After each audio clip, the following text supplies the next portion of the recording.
Amém, queridos. Vocês podem se assentar, meus amados. Muito obrigado, pastor Robinson. Esperei, irmãos, desejoso por partilhar esta mensagem com cada um de vocês. Hoje eu vou fazer diferente da metade. Eu não vou contar testemunho agora, vou falar durante a mensagem. Tudo bem? Por favor, liga para mim. Eu falei demais, eu acho, hoje pela manhã. Então, enquanto eu pregar, eu vou partilhando com vocês. Hoje quero falar para vocês sobre o tema ajustes indo além da metade. Ajustes indo além da metade. Em algum momento você avaliou a sua vida que existem coisas que você pode começar e não terminar? Você percebe algumas áreas em sua vida que não foram para frente? As coisas acabaram, ficaram pelo meio do caminho. Você se percebeu que em algum momento da sua história, você percebe que na sua avaliação, muitas coisas que você iniciou não terminaram? Talvez você perceba como uma vez, eu estudando os temperamentos, descobri que meu temperamento tem a tendência de começar coisas e não terminar. Aí eu falei assim, não sou assim. Aí eu fui ver quantos livros tinha começado, não tinha terminado nenhum naquele ano. E revisei tanta coisa que ficou pelo meio do caminho. É verdade, existem coisas que ficam no meio do caminho que não dependem apenas de você, ou de esforço, ou disciplina. Há muitas que sim. Aí eu quero compartilhar com vocês. Semana passada era para ter pregado esta mensagem. Vocês ouviram dizer que eu não tinha a certeza sobre elas. E eu preguei o mesmo texto de uma forma diferente, falando sobre o desânimo. Na verdade, a sequência seria o texto que fala do povo enfrentando as dificuldades e pegando, sendo chamados para pegar com uma mão a espada para se defender, a ideia da prudência, a ideia da luta, e com outra mão a colher de pedreiro, pegando em si a ideia da ação, porque a obra não poderia parar. Esse texto, Deus ministrou no meu coração e no coração da nossa liderança estatutária, dos nossos irmãos que foram eleitos em março deste ano, sobre as decisões que nós precisamos tomar. E eu entendi que quando chegasse neste texto, eu estaria partilhando com a igreja aquilo que Deus está fazendo em relação à nossa construção. À medida que eu for pregando, eu vou contando para vocês aquilo que está acontecendo nos bastidores como resposta de oração, e ao mesmo tempo a maneira como Deus tem se movido como resultado da igreja orar, da igreja clamar, de você estar intercedendo pela sua vida, pela sua família e também pela sua igreja local. O texto diz mais ou menos assim, Neemias capítulo 4, o versículo 15 em diante, tá bom? Quando os nossos inimigos, você por favor abra na sua Bíblia, tá bom? Não vai projetar não, eu quero que você leia na sua Bíblia, para você marcar na sua Bíblia, ou marcar no seu aplicativo, mas leia por favor, eu estou lendo na versão NVI. Todas as vezes que eu prego, alguém me perguntou, qual é a versão que o pastor lê? É a versão NVI que nós escolhemos para as nossas mensagens, tá bom? Vou ler então, Neemias capítulo 4, versículo 15 até o versículo 23. Quando os nossos inimigos descobriram que sabíamos de tudo e que Deus tinha frustrado a sua trama, todos nós voltamos para o muro, cada um para o seu trabalho. Naquele dia em diante, enquanto a metade dos meus homens fazia o trabalho, a outra metade permanecia armada de lanças, escudos, arcos e couraças. Os oficiais davam apoio a todo o povo de Judá, que estava construindo o muro. Aqueles que transportavam material faziam o trabalho com uma mão e com a outra seguravam a arma. E cada um dos construtores trazia na cintura a espada enquanto trabalhava. E comigo ficava um homem pronto para tocar a trombeta. Então eu disse aos nobres, aos oficiais e ao restante do povo: a obra é grande e extensa, e estamos separados, distantes uns dos outros, ao longo do muro. Do lugar onde ouvirem o som da trombeta, juntem-se a nós ali. Nosso Deus lutará por nós. Dessa maneira, prosseguimos o trabalho com metade dos homens empunhando espadas desde o raiar da alvorada até o cair da tarde. Naquela ocasião, eu também disse ao povo: cada um de vocês e o seu ajudante devem ficar à noite em Jerusalém, para que possam servir de guarda à noite e trabalhar durante o dia. Eu e os meus irmãos, os meus homens de confiança e os guardas que estavam comigo, nem tirávamos a roupa, e cada um permanecia de arma na mão.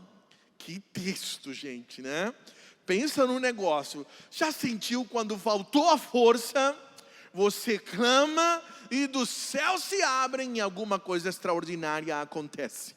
Não apenas com forças, mas também com estratégias de Deus para você ir além da metade. Lembre-se que o povo já tinha chegado até o meio do muro, aproximadamente 26 dias, acredito eu, porque o povo levou 52 dias para restaurar os muros. Os muros eram um símbolo de proteção, eram um símbolo de humilhação, porque os muros quebrados não davam segurança, as portas simbolizavam justiça, os muros eram confiança, e este povo estava em profunda humilhação. A restauração das muralhas ou dos muros não era uma questão apenas física, mas era uma questão de identidade. Deus está olhando para nós. Era esta a mensagem que o Senhor estava dando para o seu povo.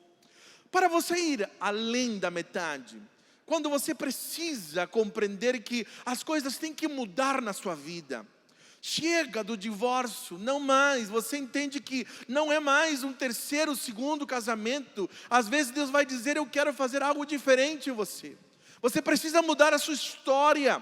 Chega do fracasso, chega de ficar dando voltas. Eu preciso completar essa obra. Eu quero que você saiba que Deus é um Deus que aquilo que Ele começa, Ele completa. Filipenses capítulo 1, versículo 6 diz isto: aquele que começou a boa obra é fiel em completá-la até o dia de Cristo Jesus. Então você não vai orar se Deus quer que você passe além da metade. Não, Ele deseja isso. Isto é da vontade dEle. Agora você precisa entender quais são os caminhos que Deus tem para isso. Primeiro deles, começa com lembrança, começa sempre com Deus. Para ir além da metade, lembre-se que Deus revela a si mesmo. Nas circunstâncias difíceis, nos problemas, nas batalhas, é uma oportunidade para você conhecer algo além do que você conhece sobre Deus. Mas Ele também revela as estratégias do inimigo. Complete, por favor. Além de Deus revelar a si mesmo, Deus é um Deus que traz à tona as armadilhas, as artimanhas, as estratégias que o inimigo quer usar para fazer a obra de Deus parar.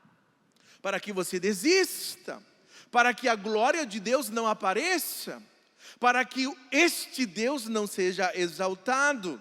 O versículo 15 fala isso: quando os nossos inimigos descobriram que sabíamos o quê? De tudo, e que Deus tinha frustrado a sua trama, todos nós nos voltamos para o muro, cada um para o seu trabalho.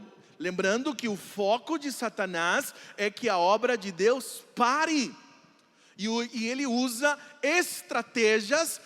O alvo de Satanás não é em si você, mas é atingir o caráter de Deus. A ideia de que Deus não foi suficiente para mudar essa história.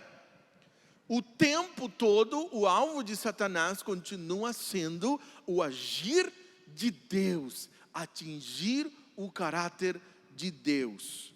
Ali você encontra Jesus, lembrando disto, no meio da batalha, ele disse para seus discípulos, em Mateus 26, 41, diz assim: vigiem e orem para que não caiam em tentação. O espírito está pronto, mas a carne é fraca. Retirou-se outra vez para orar. É mais ou menos isso que Jesus fez, é o que Neemias fez. Nós oramos, mas nós também trabalhamos. Ah, pastor, eu não sei o que tenho que fazer. Eu costumo dizer, você já ouviu a voz de Deus? Ele falou algo para você, então continue fazendo aquilo que você já sabe. Aquilo que você não sabe, você só avança quando Deus falar. Mas paciência não é nunca ficar sentado. Esperar em Deus não tem nada a ver com você ficar quentinho sentado no seu banco, do seu sofá, assistindo Netflix. Não é isso. Esperar em Deus continue a fazer aquilo que você já sabe que é da vontade de Deus. Porque se você não fizer o que Ele pediu para você fazer, você é disciplinado por Ele. Você para de ouvir Deus. Você deixa de ter a revelação. Você não experimenta mais o sobrenatural, porque você está em ato de desobediência. É assim que Deus age. Então o povo desanimou, falou com Neemias, fizeram orações, reajustaram as estratégias, mas quando eles ouviram a expressão de Deus, mudou-se as estratégias, e aquele temor de dizer, os inimigos vêm contra vocês, eles se prepararam para lidar com o inimigo. O papel de Deus foi, eu vou mostrar para vocês tudo que Satanás está querendo fazer. Eu vou mostrar para vocês aquilo que o adversário quer fazer. Eu vou revelar para vocês e vocês vão responder com ajustes e obediências. Quando você ora, queridos, Deus fala e revela as estratégias para a vitória contra as armadilhas de todo adversário que você esteja enfrentando. A palavra Satanás significa adversário. Quando você ora, Deus não apenas mostra para você o que o inimigo está fazendo, Satanás está fazendo, mas Ele revela para você qual é o caminho que você precisa fazer para viver a vitória e ver os milagres acontecendo. É assim que Deus age. Não compare as forças do inimigo com as suas. Não compare. Comparar sempre estraga. Compare sempre com Deus. Compare com as forças de Deus. Se não for assim, você irá desanimar. Fale para a pessoa do seu lado, se você comparar com as suas forças, você vai desanimar. Porque o adversário vai parecer sempre maior do que você. Você lembra dos 10 espias? Eles olharam mais para os Enaquins, os gigantes, e eles disseram assim, nós parecíamos aos olhos deles como gafanhotos. E estes 10 desanimaram o povo. E isto custou 40 anos ao povo, dando voltas no deserto. Ficou na metade o povo, porque faltou a fé e faltou a prudência. Faltou enxergar um Deus que faz coisas extraordinárias. Deus está falando o tempo todo. Em segundo lugar, para você ir além da metade, você precisa lembrar que você precisará ter uma visão espiritual. Complete. Você precisará ter uma visão espiritual. Esta visão espiritual, ela precisa ser clara e precisa ser bíblica. Quando eu falo bíblica, porque você tem que ter uma visão do diabo e seus demônios de forma correta. Tem gente que supervaloriza o poder de Satanás, sabe? Parecendo mais ou menos como que se Jesus estivesse com o diabo no ringue de MMA, levando uma coça, e quando a gente para de orar, Jesus começa a perder, né? É mais ou menos assim que o pessoal tem. E ele ganha tipo Rocky Balboa, sabe? Apanha pra caramba, e aos 45 do segundo tempo, Jesus vence. Tem gente que tem uma ideia mais ou menos assim do mundo espiritual. Não é assim não, querido. Ele já está derrotado na cruz do Calvário faz tempo.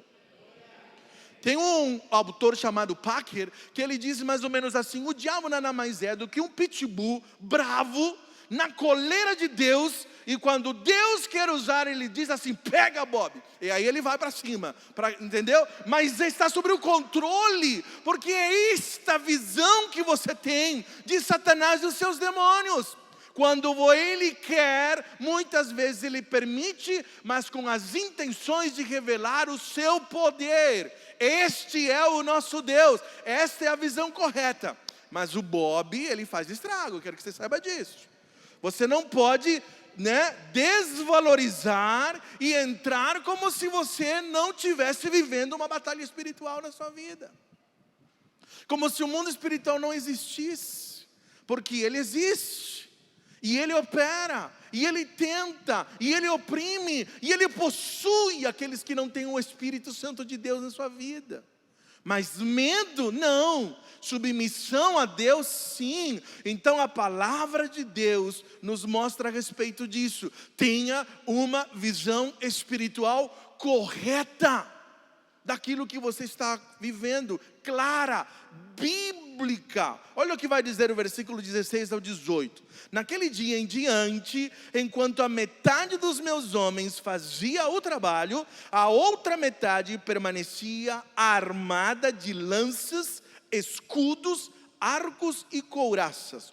Os oficiais davam apoio a todo o povo de Judá que estava construindo um muro, liderança que protege. Aqueles que transportavam material faziam o trabalho com uma mão. O quê? Com uma mão a espada e com outra seguravam, aliás, com uma mão trabalhavam e com a outra mão a arma. E cada um dos construtores trazia na sua cintura a espada enquanto trabalhava. E comigo ficava um homem pronto para tocar a trombeta. Sabe o que significa isso? Você precisará sempre de fé e prudência para ir além da metade. Fé e prudência para ir além da metade e vencer as ciladas do maligno. Fé e prudência. Irmãos, vocês lembram, alguns de vocês talvez não estiveram, mas alguns, eu acho que faz uns 2 meses, não me engano, se foram 2 ou uns 40 dias atrás, tivemos uma assembleia. A nossa igreja é uma igreja democrática, ela toma decisões importantes reunidas em assembleia. E nós trouxemos aqui como diretoria estatutária para vocês uma proposta de qual seria a maneira que nós iríamos construir, com que recursos nós iríamos avançar e construir o nosso futuro templo.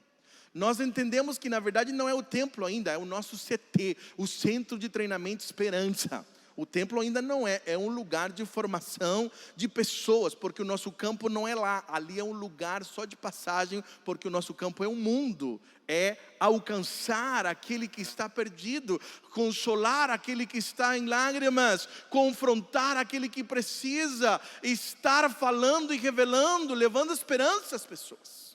Esta é a nossa visão como igreja daquele lugar.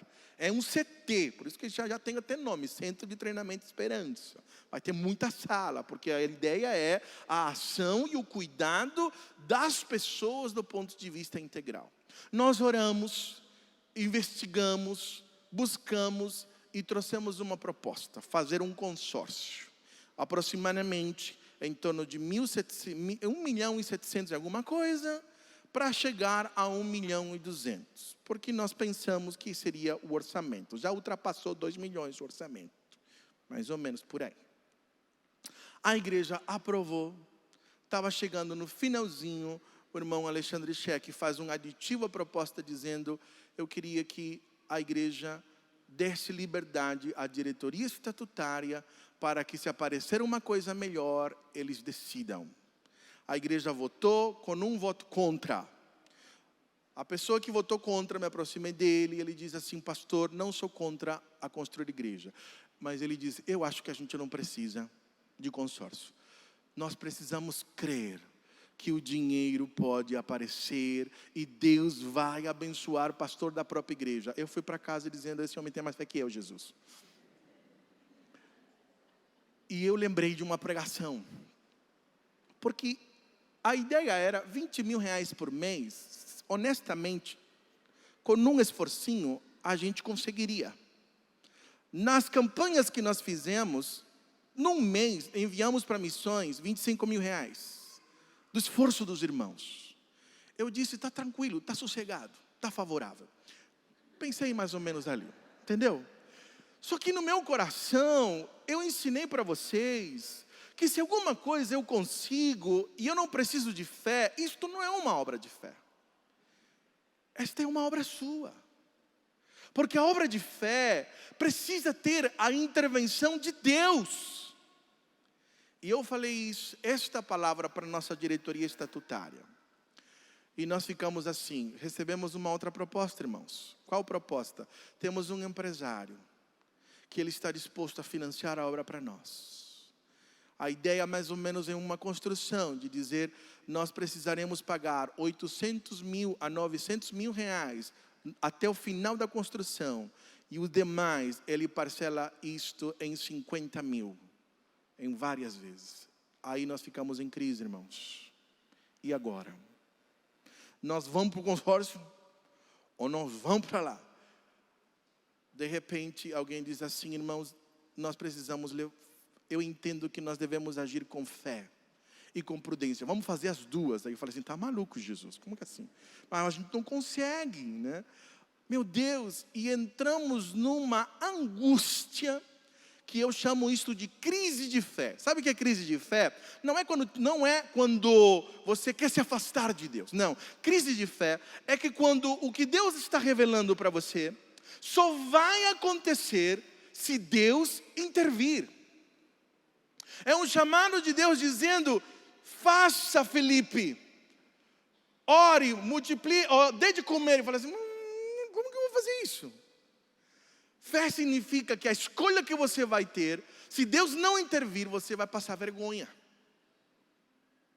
E se for de Deus, o negócio vai acontecer. Nós entramos em crise, irmãos, não tivemos unidade. E eu disse, irmãos, eu não tomo decisões quando a gente não tem um clima favorável. Vamos para casa, vamos orar de madrugada, de noite, ler a Bíblia, até Deus falar, a gente volta a se reunir. Os irmãos foram, começamos a orar. Foram 2 a 3 dias, o pessoal estava orando 4 horas da manhã, eu vi porque todo mundo estava acordado, mandando mensagem sobre o que Deus estava falando, no grupo de WhatsApp da nossa diretoria. 4 horas da manhã, 4h30, começamos a clamar, e Deus ministrou no nosso coração, numa palavra poderosa, e a palavra foi essa: vocês precisam de fé, e vocês precisam de prudência. A fé é vocês crerem de que Deus vai dar os recursos para vocês, sim, consórcio. Mas prudência, se em algum momento vocês precisarem, algo que precisa acontecer na igreja, vocês têm um recurso, que é os juros mais baixos que existem no mercado. Aí nós decidimos assim, vamos fazer os dois. O irmão Isaías se levantou com uma palavra sábia. Naquele lugar, a paz tomou conta do nosso coração, e nós dizemos, vamos fazer os dois. Os dois. Esta foi a nossa orientação. Eu estou guardando isso no coração há tanto tempo para falar para vocês, mas eu não entendia o momento. Eu queria ter pregado isso domingo passado. Aí, tudo bem. Aconteceu. Fomos caminhando e orando. No último relatório, há 2 semanas atrás, o conselho fiscal da nossa igreja é quem fiscaliza como nós gastamos, como está a saúde financeira, é aquele que a gente presta conta, é aquele que vê todas as contas, o contador. Nós levamos muito a sério o dinheiro da igreja. E apresentamos um relatório de 2006, 2007, 2008, e aquilo que nós vamos caminhar, como vai ser. E ali apareceu que nós gastamos 51% em aluguel do que entra na nossa igreja. 14% é o que nós investimos em pessoas. E aquilo nos incomodou tanto, irmãos, que os nossos irmãos disseram, pastor, isto precisa mudar. À tarde eu tinha recebido um desafio de dizer, pastor, você precisa pensar em sair daquele lugar. E na verdade diminuir os gastos, porque nós vamos precisar diminuir gastos em tempo de construção. Eu nunca quis pensar na possibilidade de sair daqui. Sabe por quê? Porque no meu coração estava assim, se a gente for levar a igreja para um outro lugar, eu tenho medo que o povo desanime. E nós começamos a buscar. Vimos 4 lugares, um deles cabiam 200 pessoas. Aí eu falei assim, vem 800 pessoas por domingo na igreja, como vamos fazer? Vamos fazer 4 cultos, eu vou matar o povo, né? 4 cultos, não vai dar, cabia salas, crianças, escritórios, mas o auditório é muito pequeno. Aí eu pensei assim, por que a gente não pode fazer o nosso culto em outro lugar? Tipo um auditório de hotel. Eu lembrei do Educa Mais. O irmão Vilagra tem o seu filho, que é administrador do Educa Mais. Entrei em contato, peguei o telefone, disse quando poderia atender porque queria conversar. Isso ele disse, pastor, pode vir na quarta-feira. Quarta-feira durante o dia não podia, fui lá direto da clínica, 8 horas eu estava no Educa Mais. Conversei com eles, ele disse, pastor, é possível. É possível. Não podia, a legislação vai mudar, porque não podia alugar por mês para a identidade religiosa, mas agora vai poder. E eu falei assim, glória a Deus, Deus está com a gente. Aí eu falei assim, me mostrou tudo, irmãos, pensa num lugar lindo, ar-condicionado, salas climatizadas, painéis digitais, quanto vai ser tudo isso? Falou, 7 mil reais por domingo, só no período da manhã, à noite é mais caro. Aí eu falei assim, meu Deus do céu. Somando as contas, eu falei assim, entre tudo assim, ainda dá para economizar 15 mil, então vou pensar nessa possibilidade, vou conversar com a diretoria estatutária para a gente pensar e nós vamos sair porque a gente precisa diminuir gastos. Quinta-feira pela manhã, a Thaisa me fala, diz assim, os donos do prédio estarão aqui para buscar o último aditivo de um contrato de negociação. O nosso aluguel em julho iria para aproximadamente 60 mil reais. E eu já tinha chorado 4 vezes. E eles foram muito duros de negociação. O nosso aluguel ficou até dezembro 50 naquele aditivo e 53 mil reais a partir de janeiro. Isto, nós assinamos um aditivo e eles vieram buscar. Quando a Thaisa disse para mim, eu entendi no meu coração que eu deveria dizer para esses homens que a gente vai sair. Porque o contrato diz que eu tenho que avisar com 3 meses de antecedência. Eu não tinha consultado a liderança, eu juntei a equipe pastoral e todo mundo que estava, eu disse assim, preciso que vocês orem por mim, porque eu estou morrendo de medo de uma coisa que tem que fazer, e eu não quero fazer, porque eu estou morrendo de medo, se der tudo errado, olha o pastor onde é que foi. O pessoal orou e me deu o quarto Ser Forte e Corajoso. Lembra-se da mensagem Ser Forte e Corajoso? Você vai lá, busca lá na internet, no YouTube, 3 fortes e corajosos em Josué capítulo 1, foi Deus quem falou para Josué, mas o quarto Ser Forte e Corajoso foi o povo que disse. Este povo diz, pastor, não tenha medo, seja forte e corajoso, nós estamos com você. No meio de tudo isso, a carta de consórcio são grupos em andamentos. Precisavam aparecer 13 cartas, nós tínhamos que assinar. Assinamos algumas, 11 horas da manhã, chega a pessoa e diz assim, pastor, apareceram todas, estamos aqui para assinar. E eu falei assim, e agora? Assinamos 11 horas da manhã as 13 cartas. Às 16 horas estes homens chegam. Eu, com muita pressa, eu disse, eu quero só 5 minutos com vocês. Subiram na minha sala e nós comunicamos. Ficaram atônitos, entristecidos. Fizeram um monte de perguntas, testando se eu estava blefando. A gente pode colocar uma placa então ali, a partir de amanhã pode. Cadê o plano? Está aqui. Fizeram tantas perguntas para ver se a gente ia sair. E Deus tinha ministrado no meu coração uma coisa. Primeiro, que eu não podia temer. Segundo, que eu não podia mentir. E de fato eu estava pronto para dizer para vocês, vamos sair daqui, porque nós precisamos atos de fé. Esses homens desceram, não fizeram nenhuma proposta e foram embora. A Jane e o pastor Robson estavam no pátio, viram a minha tristeza, a minha preocupação, para não dizer desespero. E eu falei para eles, e agora? O que a gente faz? O pastor Robson, muito parceiro, disse, pastor, não se preocupe. Deus está no controle. Fala de novo, quase disse isso para ele, fala de novo, né? E ele diz assim, nós vamos, pastor, Deus vai resolver. Enquanto nós estávamos conjecturando possibilidades do que a gente ia fazer, e eu aqui comigo, meu Deus, não falei com a diretoria, Jesus amado, que decisão é essa? A Jane estava olhando para a rua, ela diz assim, pastor, os homens estão voltando. Estão voltando. O coração veio aqui, voltou de novo várias vezes. Entendeu? Os homens vieram, fiquei sério, chamou a Thaisa, tínhamos conversado, nos chamou. Ele chegou e disse assim: tenho uma proposta para vocês. Falei assim: pode falar. Quanto vocês estão dispostos a pagar para ficar aqui até quando aparece alguém para alugar? Vocês comunicam vocês e vocês têm 30 dias para sair imediatamente. Vocês topam?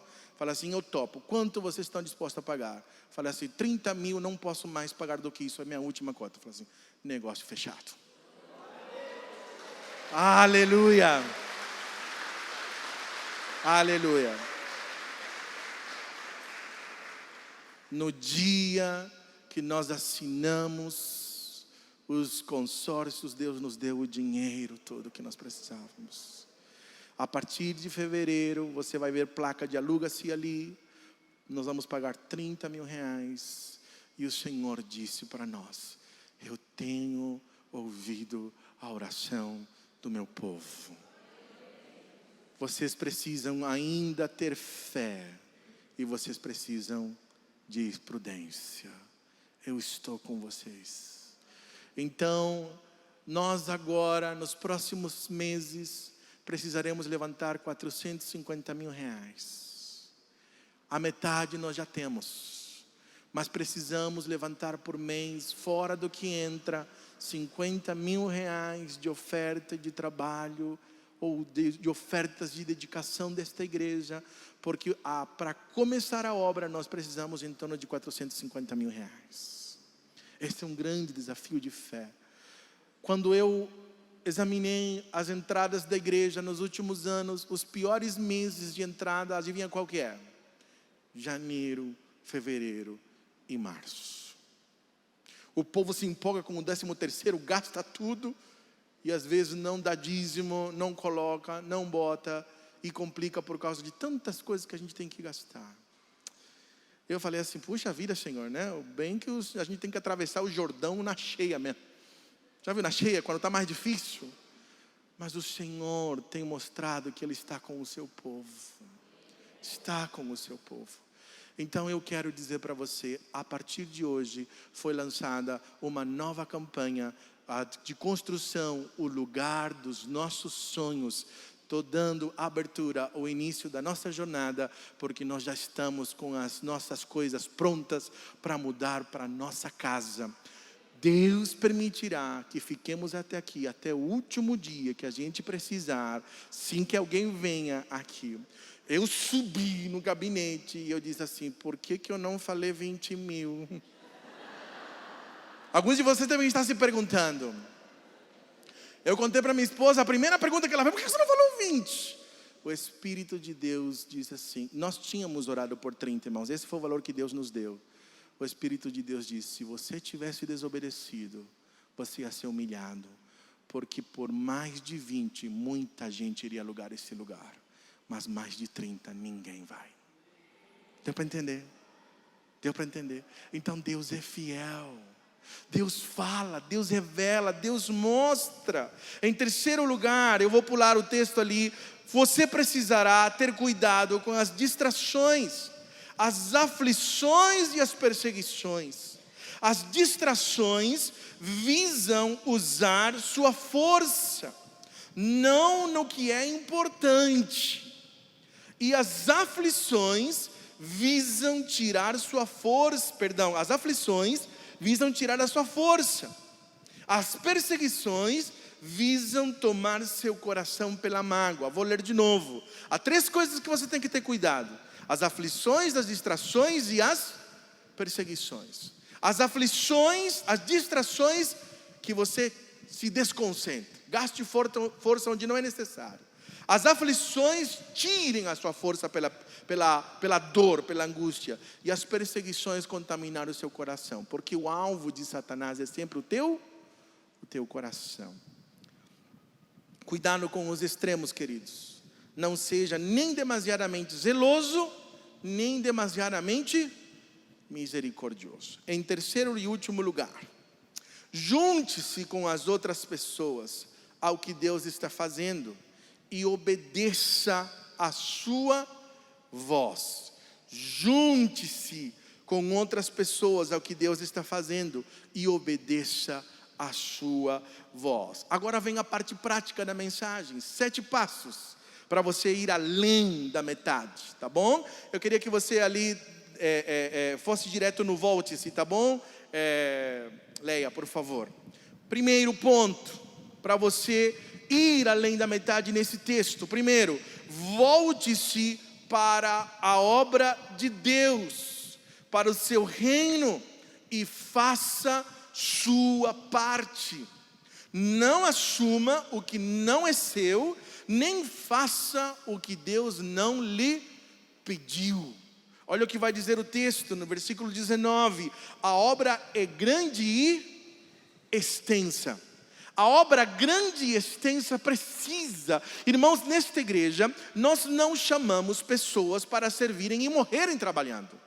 Nesta igreja, nós não desafiamos pessoas a contribuírem financeiramente, de maneira que eles façam com que seus filhos passem fome, ou que deixem de pagar as suas contas e comecem a dar calote. Irmãos, de jeito nenhum, não é nossa visão como igreja.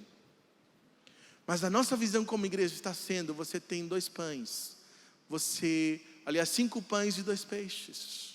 Tem algo que você tem nas suas mãos, abençoe, consagre o que você tem nas suas mãos, porque Deus vai multiplicar. Desafie o seu coração a viver pela fé.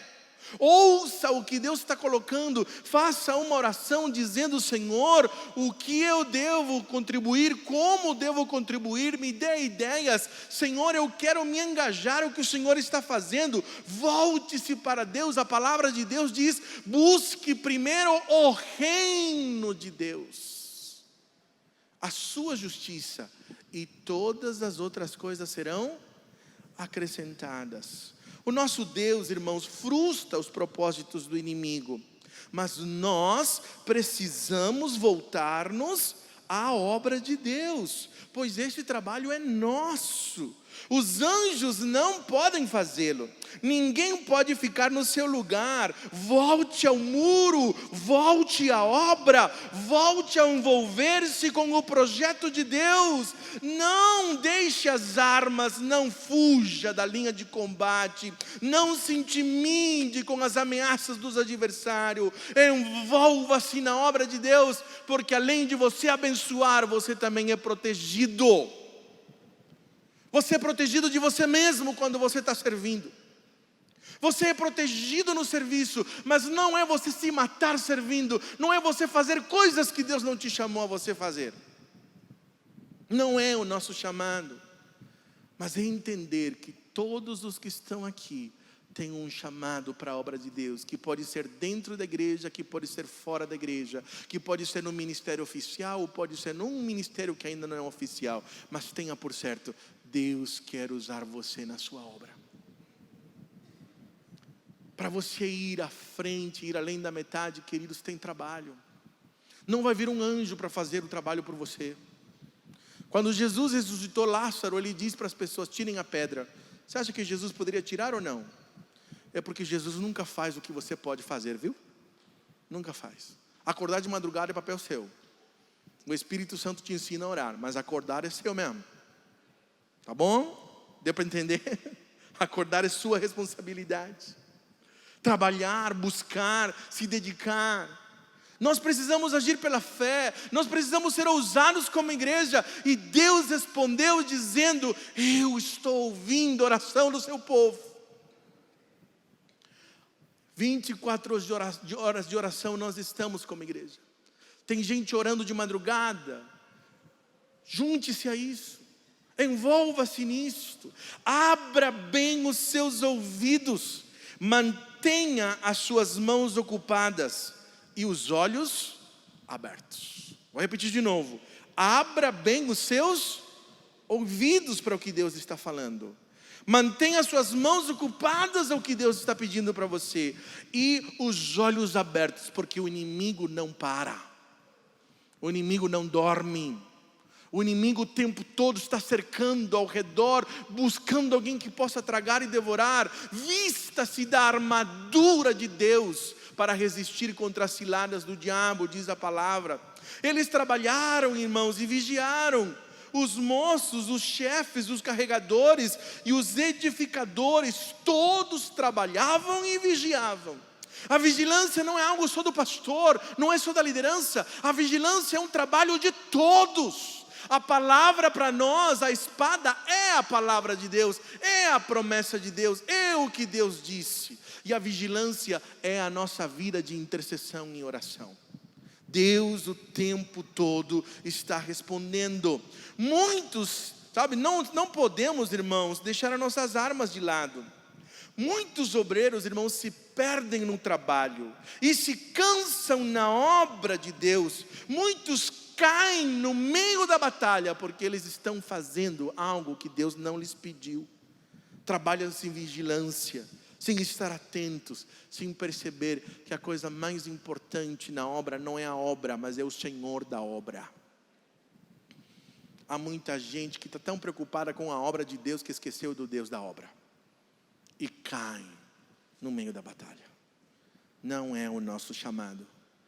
Esta igreja entende que isto não é de Deus. É contra a sua vontade. Mas também tem muita gente que dá desculpa para a preguiça, viu, irmãos? Para a preguiça. A preguiça às vezes está, vai aprender com a preguiça, ou com a formiga, ou preguiçoso, né? O preguiçoso diz, tem um leão lá fora. Tem um leão lá fora. E aí dá tantas desculpas. O que mais? Terceiro ponto, para você ir além da metade. Siga a convocação da sua liderança. Submeta-se à voz da sua liderança. Liderança não é apenas o pastor, mas todos aqueles que estão liderando. Quando a trombeta tocar, junte-se a quem? Ao povo. Junte-se ao povo. Quando a trombeta tocar, junte-se ao povo. O líder tem a responsabilidade de cuidar do povo de Deus. Ele precisa estar atento aos perigos que atacam a igreja. E a igreja tem que se submeter ao que Deus está falando. Não deixe de ouvir as mensagens domingo após domingo. Faltou no culto, viajou. Entra no YouTube, vá no Face, cultue. Fique por dentro do que Deus está falando. Acompanhe os avisos. Envolva-se. Esteja junto, porque nós estamos num movimento. Deus está falando domingo a domingo. A direção, a clareza do que Ele tem para nós. Não fique de fora. A trombeta está tocando, irmãos, chamando e convocando você desde o início do ano, dizendo: santifiquem-se, igreja, porque amanhã o Senhor fará maravilhas no meio de vocês. Eu fiquei triste quando eu ouvi a palavra amanhã, porque eu queria ouvir hoje. Mas hoje o Senhor tem dito: esse dia chegou. Eu estou fazendo maravilha no meio de vocês. E ainda, irmãos, há muita coisa para a gente experimentar de Deus. Mas você precisa exercer a submissão. Submissão à vontade de Deus. A palavra submissão não é passiva, viu, irmãos? A palavra submissão é ativa. Não significa que você não possa perguntar, questionar, discordar. Não é uma coisa cega. Não é isso que nós ensinamos aqui. Não é que a gente está treinando gente para pensar quadrado ou para não pensar por si mesmo. De jeito nenhum, irmãos. A nossa igreja permite e ensina as pessoas a pensarem por si mesmo. Mas também a palavra de Deus diz que Deus levanta profetas, levanta homens, levanta mulheres para transmitir a direção de Deus. E nós devemos seguir a orientação do nosso Deus. É disso que se trata. Em quarto lugar, fiquem perto uns dos outros, principalmente daqueles que estão construindo e trabalhando por Ele e para Ele. Lembra-se que tinha gente que não estava trabalhando, mas estava na fronteira com o inimigo? Voz da perturbação. Às vezes você está perto de quem você não deve estar.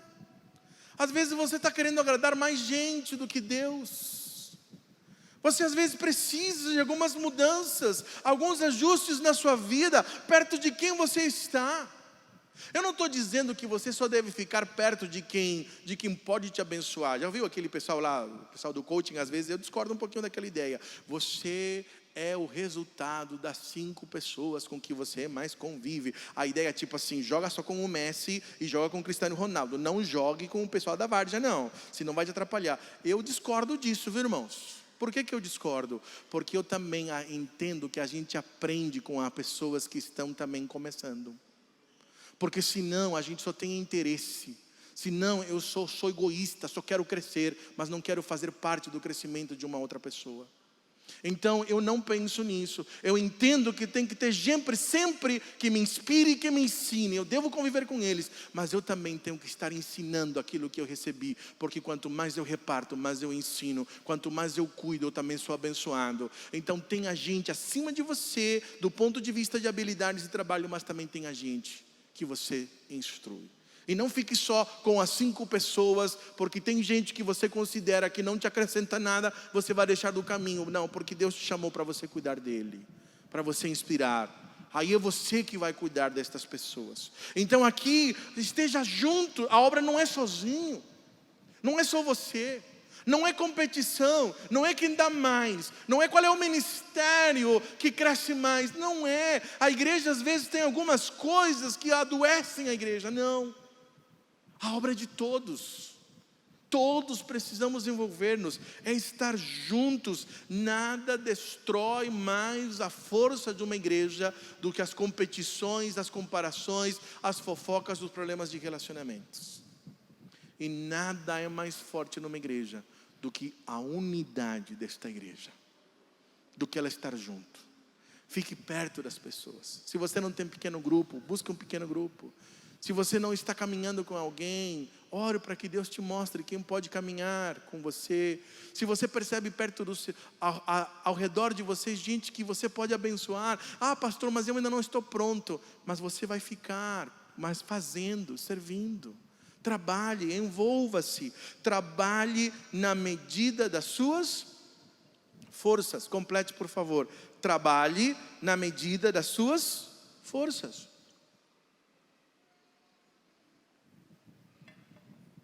Não é para você se matar. Saiba reconhecer suas limitações e habilidades. Saiba reconhecer suas limitações e habilidades. Irmãos, não tenha medo de ser vulnerável. Não tenha medo de dizer não sei. Não tenha medo de dizer eu ainda não aprendi. Eu ainda não aprendi. Nessas horas eu lembro muito da minha madrasta. Ela tinha uma frase que eu aprendi. Ela falava, burro não é aquele que não sabe, mas aquele que não quer aprender. Eu falei assim, nunca mais. Começar a buscar, a me aperfeiçoar, a crescer, a buscar diante de Deus, a trabalhar à medida. Há coisas que às vezes você não está pronto, mas você vai percorrer esse caminho. Mas aquilo que você tem nas suas mãos, você não tem ideia como isto é útil no reino de Deus. Novembro, irmãos, é um mês que a gente se esgota. A gente está doido para pegar férias. Novembro é um mês, de dezembro a gente já está pedindo, sabe? Pedindo para parar. Naquela hora do cansaço a gente toma decisões como dizendo, não quero mais trabalhar no ministério, quero ir embora, vou descansar, não quero mais. E o pessoal, você quer desistir. E eu estou dizendo isso muito conscientemente porque eu não sou diferente de você. A gente está cansado, mas o Senhor está dizendo para nós, este é o ano do ajustes. Este é o ano de cavar mais um pouco, sabe? Este é o ano de dizer não desista, porque o melhor ainda está por vir diante de Deus. Eu sei que o mundo lá fora, o pior está vindo, mas na igreja de Jesus, ela vai experimentar o agir extraordinário de Deus. Não fique de fora, junte-se àquilo que Deus está fazendo. Olha o que o texto vai dizer, dessa maneira, prosseguimos o trabalho com metade dos homens empunhando a espada, desde o raiar da alvorada até o cair da tarde. Desde manhã até o cair, era esforço, era trabalho. Que mais? Confie em Deus, mas seja sempre cauteloso. Confie em Deus, mas seja sempre cauteloso. Esteja atento. Espere por perseguições. Espere pelas estratégias do maligno, porque ele não vai desistir.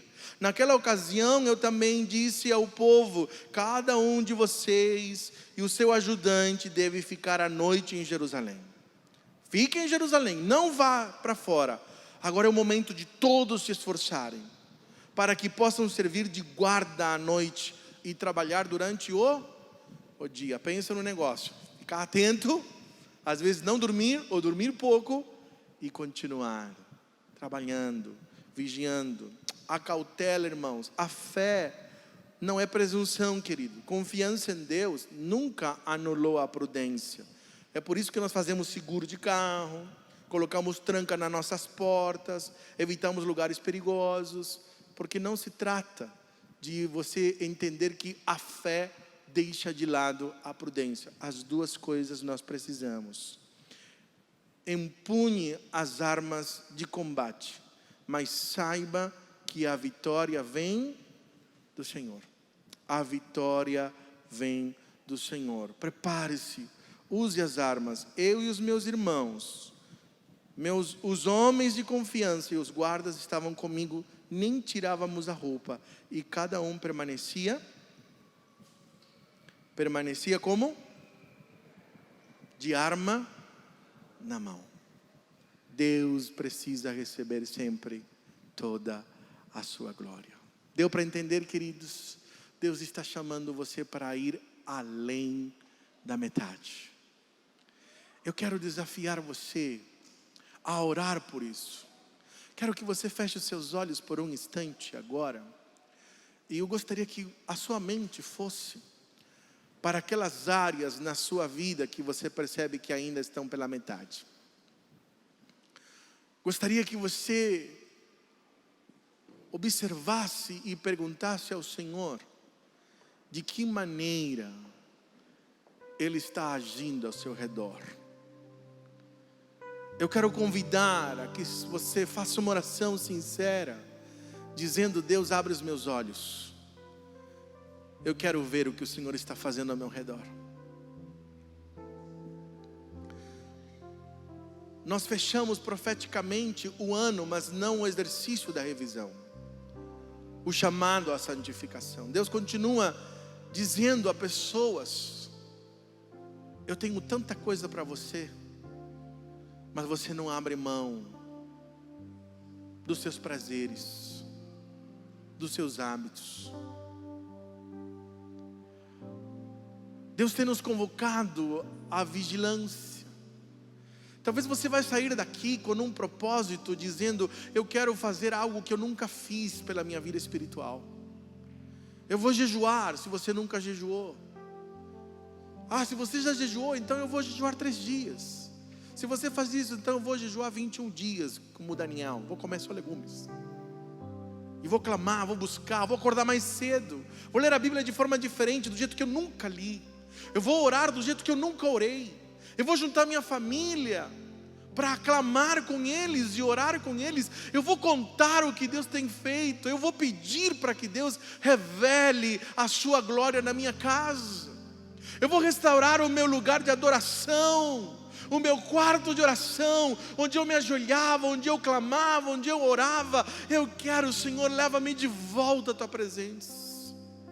Eu não quero ficar mais com as coisas pela metade, Senhor. Eu quero trazer à minha memória o que o Senhor já falou, o que o Senhor já ministrou. Eu quero alcançar os meus amigos da escola, da faculdade. Eu quero partilhar o que eu tenho recebido de Deus com outras pessoas. Eu quero me preparar para o que o Senhor tem. Eu vou orar por ideias para Deus me usar, para trazer uma oferta de sacrifício, de entrega, porque o Senhor está fazendo algo extraordinário no meio do seu povo. Vou voltar o meu coração para a palavra, porque ela é minha arma de defesa.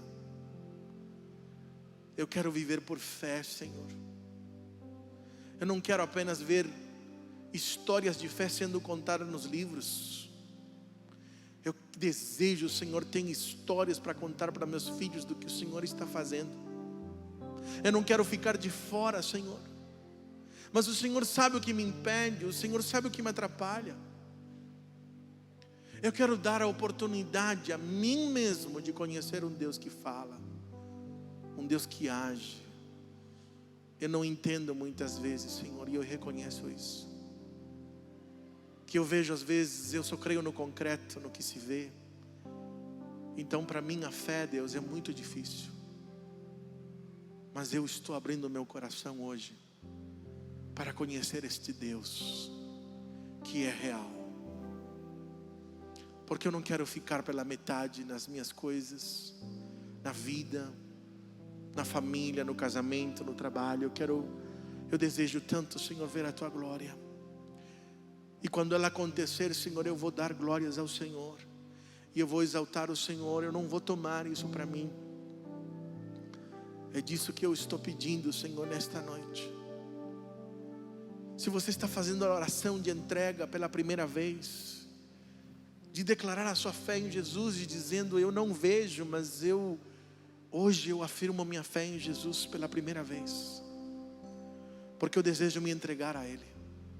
Mesmo sem entender, mesmo sem compreender, mas eu quero me entregar a Ele. Há alguém nesta noite, enquanto todos estão orando, levante uma das suas mãos, gostaria de orar por você. Há alguém que está assumindo um compromisso?